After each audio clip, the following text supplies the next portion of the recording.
In the heart of California's Central Valley, a political David and Goliath story is unfolding that tests the value of professional polish versus grassroots grit. Miguel Alejandre, a political newcomer with 0 years of political experience, is campaigning to represent Merced County's District 5. It is a region of stark contrast, home to the food basket of the world, increasingly populated by Bay Area transplants seeking refuge from coastal price tags. Alejandre's rise was a digital age phenomenon. His campaign launched with a viral surge. As the campaign moved from social media feeds to the high-stakes arena of the public forums, the momentum shifted. Live-streamed appearances revealed a candidate struggling with the spotlight. To his critics, his fear in public speaking is evidence of a man out of his element. To his supporters, they are the honest growing pains of a citizen who refuses to be a puppet for special interests.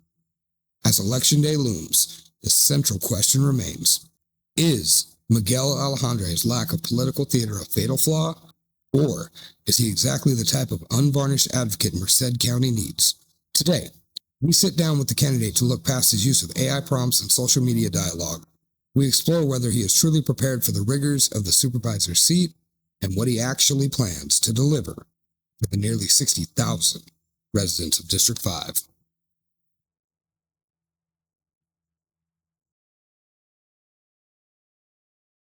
Hello, I'm Dave Ussery, longtime resident of Los Banos, California, and I'm here today with Miguel Alejandre, candidate for District 5 Supervisor for Merced County, California. Miguel, good afternoon. How are you today? I'm doing great. Thank you guys for having me. Thank you for this opportunity to talk about myself, for people to get to know me, for me to answer some questions that the residents, critics have had for me. And most importantly, we'd like to start off by thanking you for taking a little bit of time out of your schedule to sit down and address some of these questions and concerns that the residents may have. No, yeah, that's what I'm here for, to be transparent, be accountable, be reachable to the residents where they feel like they haven't had that opportunity with our elected leaders before. And on that note, let's go ahead and jump right into it. Sounds good. First question we have from our public today: what is your top priority for the first 100 days if you're elected? So that's a broad question. There's not much someone could do in their first 100 days, especially when there's 4 other supervisors that you have to convince. But from what I can do in my perspective, I can already start going out and advocating for what I've been advocating for, which is bringing in businesses, bringing in jobs. So what does that entail? All right then, networking with people, going to events. Going as simple as going to a Costco, trying to talk to the main manager, like, hey, I'm the supervisor for this county. I would like to get something over here on this side of the state. Can we get something started? Talk to Amazon. Just myself, put in my gas, my time, my money to go and look for these people in power to come to Los Banos, show them what we have, show them a plan, however it may be. Your campaign has been primarily run on a social media platform. How would you ensure accountability for yourself and transparency to the public beyond the venue of social media? So I want to be transparent with that question, because I will admit in the beginning, I've never been the greatest speaker. I've never been all about that, and I used AI to pretty much make most of my posts, most of them. So I will take the hit on that, and after that, after kept getting criticized, I stopped. I stopped completely using it, besides to summarize the agenda packets, which could be really long. So I'm not going to spend hours and hours just manually typing everything in when I could just literally do that and make it easier for myself. But can you repeat the second half of the question again? It's basically, the question that we got was, how will you hold yourself accountable and show proper transparency without, beyond social media, in the public vein, as it were, in a similar situation to how we're sitting down now? I mean, social media is where everyone's at. That's the thing, where everyone gets information. That people have said that they've been much more informed now with what I've been doing on social media by posting what's going on, rather than them reading the news, rather than them going to meet and greets or pop-ups, wherever it is. Because I've tried all that stuff, and I've been trying that stuff, but social media is where it's at. And the other way people get to connect to me, I'll continue reaching out, being a part of the community, being at these events. Like, for example, I was at Relay for Life. I was hoping people would come up and talk to me.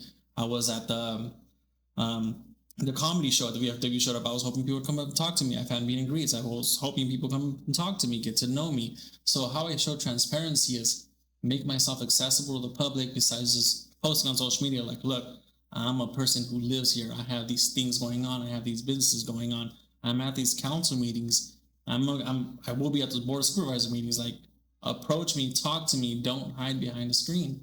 Talk to me, please. Moving on to our next question. This is a little more of a just personal question. Donald Trump or Barack Obama? It's a nonpartisan position, but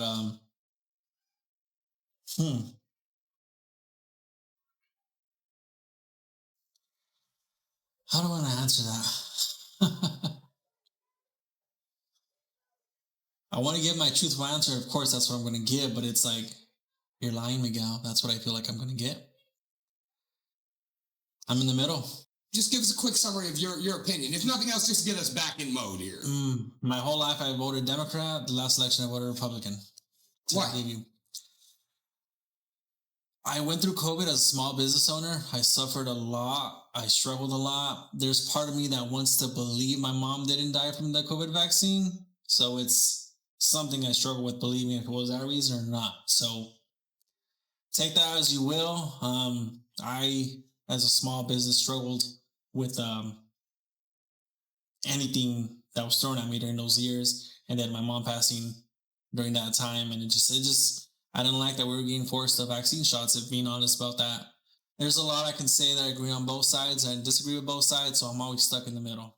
It's hard to say because, again, elaborate, I don't agree with a lot of stuff Trump is doing. I don't agree with a lot of stuff that during Biden. Was Biden even the president? It's hard. It's hard to understand what was happening. And how do you feel about the aggressive nature of the immigration policies currently? Not for it at all. I'm not agreeing with the forceful nature of it. Definitely not. I definitely believe there needs to be some kind of immigration, but not in the sense where it's like it's causing this much division between the people. I don't like how aggressive it's been. I definitely feel the answer to that is they're not. I'll say this: I never liked them being called criminals because of that reason, because they cross over the border. You're a criminal technically when you start speeding. So does that mean you shouldn't be in here either, or stuff like that? So no, I'm not for how aggressive it's been towards immigrants here in this country. I feel like there needs to be a path for people who do want to do better in this country and have a better future here, a better, easier path for them to get their citizenship here.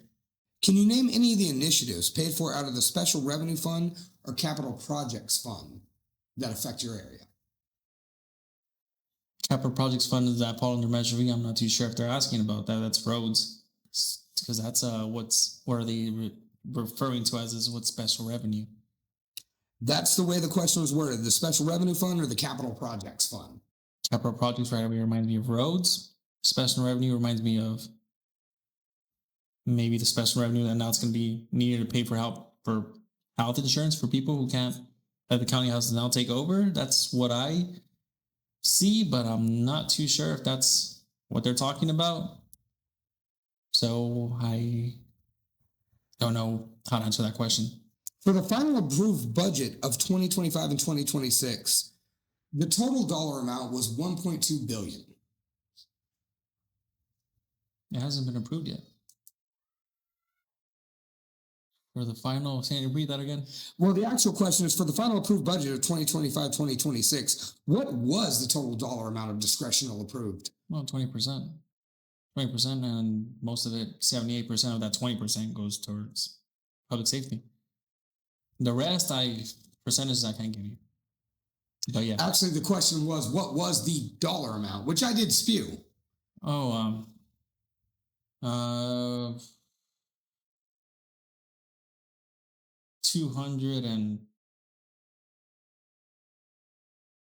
40 million. I'm trying to do numbers in my head right now. Oh no, you're doing the percentages.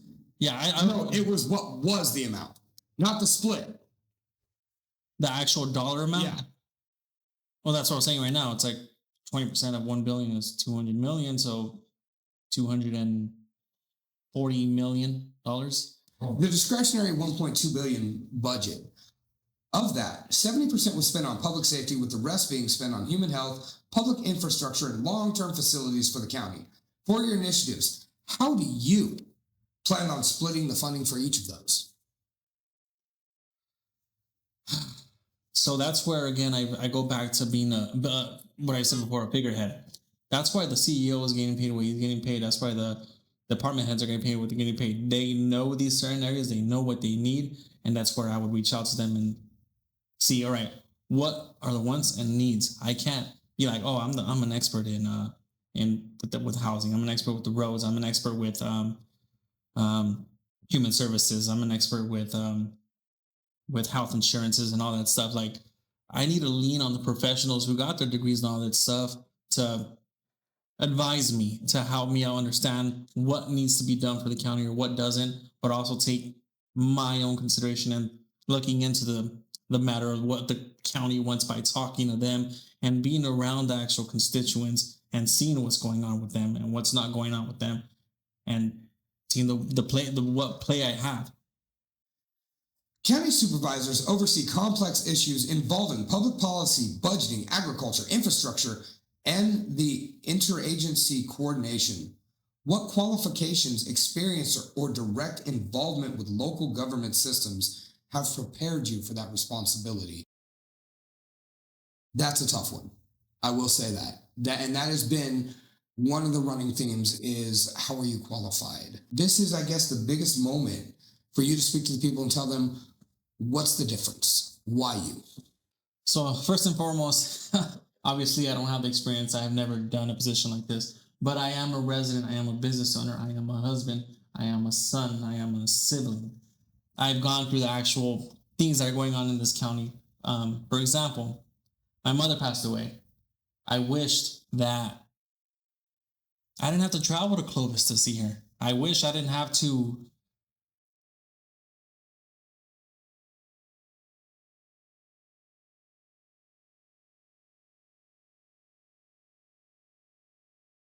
I wish I could have stayed. I wish you could have stayed local to not make it so hard to visit. As a business owner, during COVID, the struggling of having to sleep in my office to afford rent, to pay bills, it was struggles on my own that I've gone through to build my business and survive here in District 5.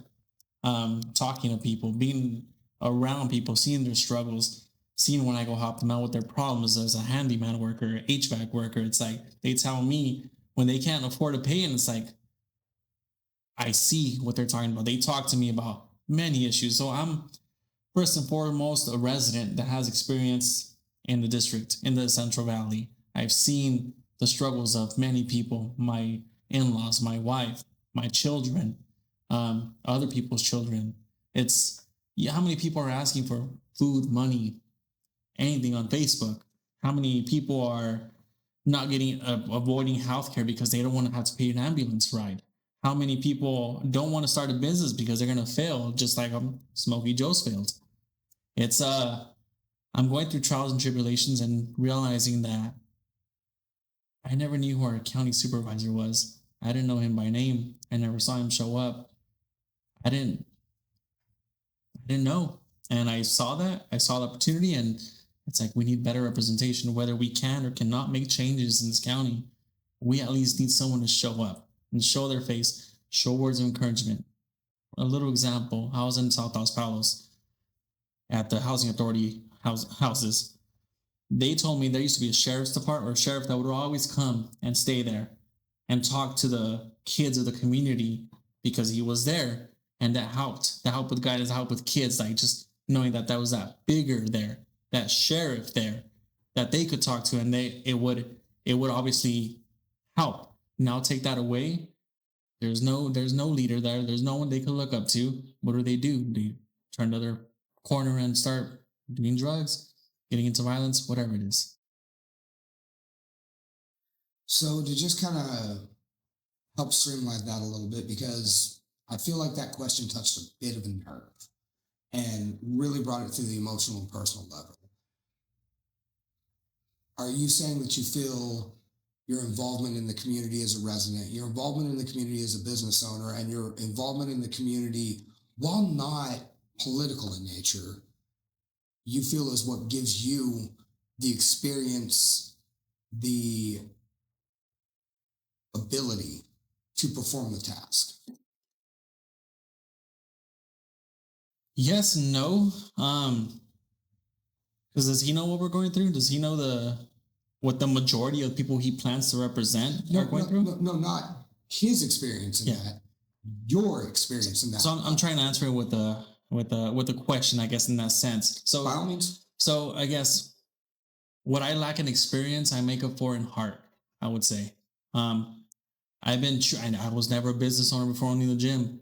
And look at me now, 7 years later, 5 locations. Like, I'm proud of what I built, not to show off of what I've been able to accomplish. I was not a business owner. I didn't know how to start an LLC. I don't know how to get the members. I don't know how to run software. I didn't know how to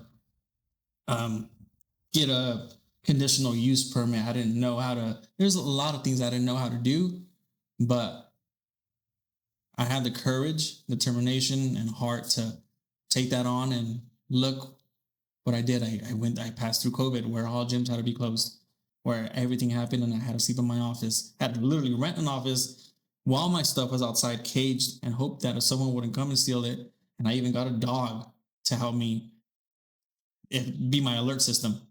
When you were placed in front of those powerful figureheads, when you were placed with your opponent eye to eye, when you were placed in these tough moments, you felt you choked. Yeah. Due to the lack of ability to public speak, the lack in front of a crowd. Yeah. Do you feel that, given this opportunity to represent us, 60,000 people, that you will carry the same courage that has led you to be a successful business owner, that has led you to be a successful father, that has led you to go through these tribulations, to go out and advocate for us, to go talk to these people, maybe not on a stage, but across from a table, and get what the residents need from them? 100%. I feel confident that I could learn it. I plan on hiring someone to help me out with public speech, because I know it's something I lack on. Whatever I lack on in life, and it's in my way for whatever I want to achieve, I will obviously work on. And that's something I will 100% take, that I choked. I didn't do well in my public speaking, but I will work on it. And that's what I plan to do if elected. And even if not elected, because I plan to still do more for my community. What is the biggest challenge facing our community today? Meaning, you have one issue to focus on. What is it? I've said it before. The biggest issue we're facing is being poor. As simple as that sounds, that's the main issue that's keeping us from bettering our roads, bettering our healthcare, bettering, having more sheriffs on the roads. At the same time, having more stations have what's it called? Blanking on it.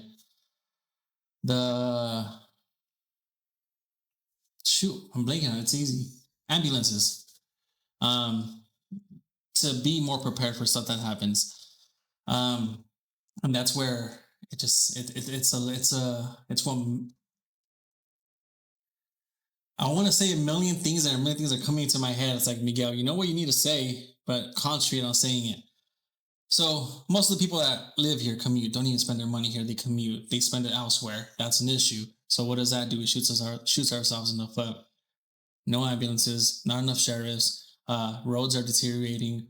Our healthcare facilities aren't up to date. If we're closing fire stations, it's bad. And what is the one way to fix it? Create more revenue. Get people to stay here. Get people to spend here. Get people to work here. Again, bringing in those facilities, those distributed facilities, those jobs for those people to come here. Quality of life is another thing people don't talk about. But again, that comes with bringing in revenue. Quality of life, circle back to that, is how someone enjoys their life where they're living, like whether there's skate parks, golf courses, bowling alleys, pool halls, gyms, swimming pools. That's quality of life, but we can't get that stuff because the county doesn't have money. We need city-county relationships with these business entities to come over here and start spending their money here to create more tax revenue for our people and create more jobs. Which past leader do you most admire and why? Jesus Christ. He's the person I try but fail greatly to try to emulate. For example, my whole campaign on social media, I tried really hard to stay patient, gentle, responding no matter how much they attack me. Turn the other cheek a little bit, as it were. Yeah, turn the other cheek and just like, this is what you're supposed to be expecting as running for office. You're going to get this regardless if you get elected or not.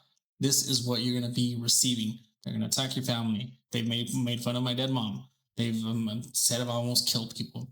Stuff like that. Your public communication has included a lot of AI-generated summaries of county meetings. What is your overall policy on using AI in campaign and civic communication? And where do you draw the line between using it as a drafting tool versus substituting it for your own understanding? So I pretty much kind of answered that in the very beginning. I understood that in the beginning I was using too much responses off of AI, and I'll take that. But I don't think I'm going to stop summarizing agenda packet items using AI. That's a very helpful tool. It's like, how can we find out what's a million divided by 364.771? It's a tool to help me get something quicker.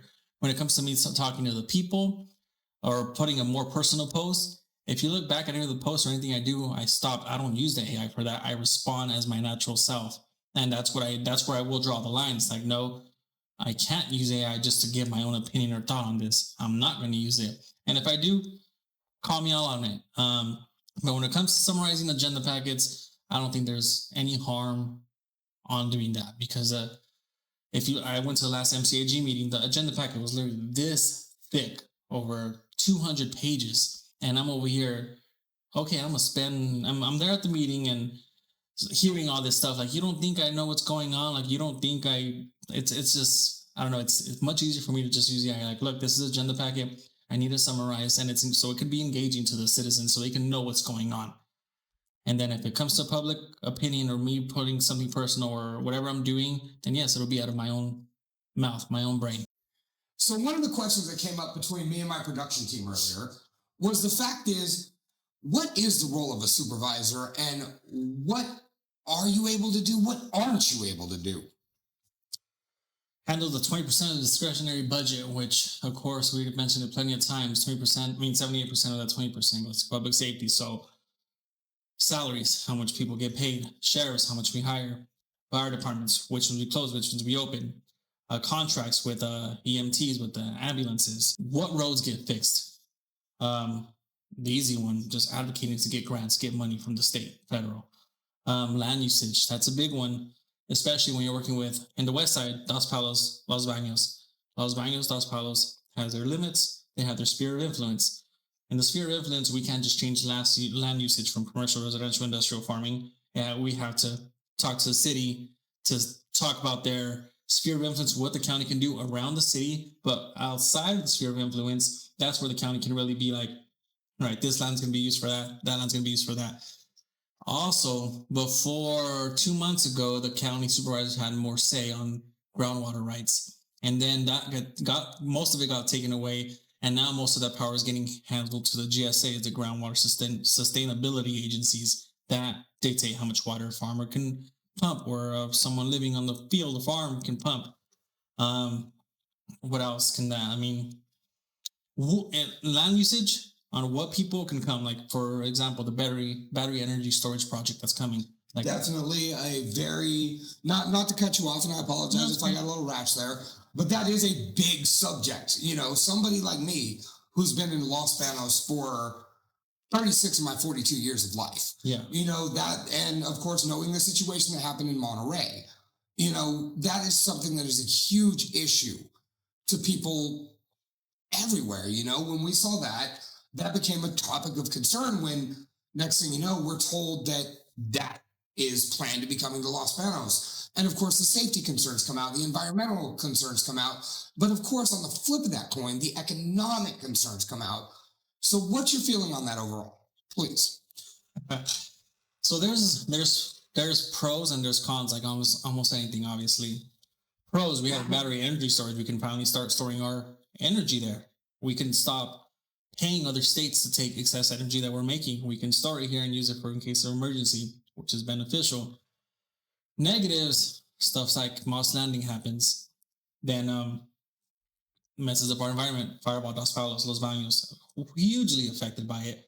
Their argument, Moss Landing is product of the 80s, equipment from the 80s, safety equipment from the 80s. Now each one is capsulized. Each one can, if one blows, it's not going to blow up the other one, and it has safety measures to it. So it's, according to them, safer. But how do we exactly know yet if it didn't happen? Why are we still willing to put our people in danger in case one even does just explode or not? And the one that gets me, and I know some certain constituents a little more upset, it's why didn't we have a town hall for it?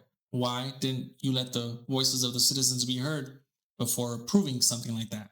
Why not let the people talk? Why not be involved with your community where you're going to affect them and change if the land usage was already for that?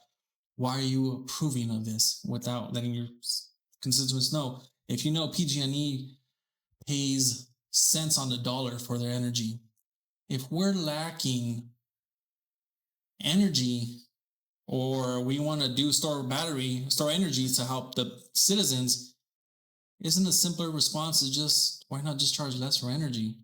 Well, for the citizens benefit in that way, instead of storing energy that we're still going to have to pay a good amount for. I go over and over it. Pro is we can store energy in case for emergencies. Con is we put ourselves in a situation where something can happen, but do the residents really benefit from it? Or do the shareholders do? The residents of Dos Palos recently found out that their city overspent by $2.2 million in their budget and left such a huge deficit. And their idea to combat that was to up the utility services. Now, in an unprecedented move, Dos Palos as an entire community came out. First question, and I'm going to split this in two parts, is that if Dos Palos, someone were to approach Dos Palos with the notion of an AI data center, knowing both that there's a $2.2 million budget deficit and that we are water deficit on that side of the county, would you still keep in mind what you said earlier about the sympathy for the farmers and selling off their land for that? Or would you be more concerned with the residents and their lack of water? And more importantly, how would you balance between the two? So, elaborate more than 2.2 million. Those 2.2 million were used when there was an emergency crisis going on in Dos Palos, and they pulled funds from the Measure V funds to pay for what they needed over here on this side. That's what's been said to the public.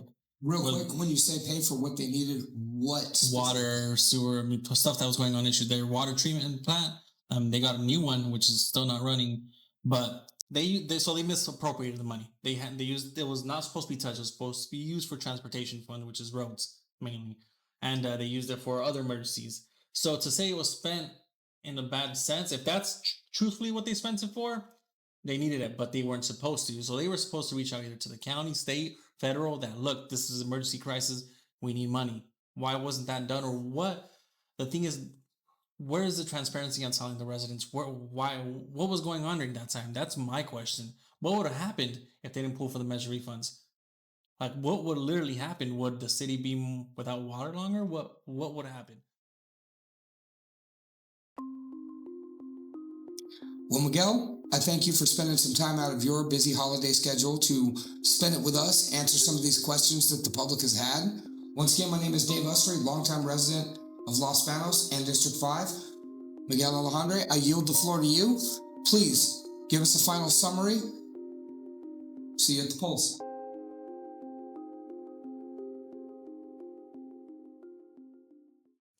Hello, Miguel Alejandre, running for District County Supervisor for Merced County. So I came here to show critics that I do know what I'm talking about. Yeah, my public speaking is not up to par, but again, I'm not a politician. I'm a resident.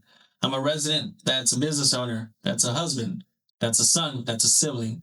I'm like everyone else, here trying to represent the county, here trying to be accountable, transparent, reachable. I wouldn't be here trying to talk to the constituents, you, answer Q&As, if I didn't want to show what I was capable of.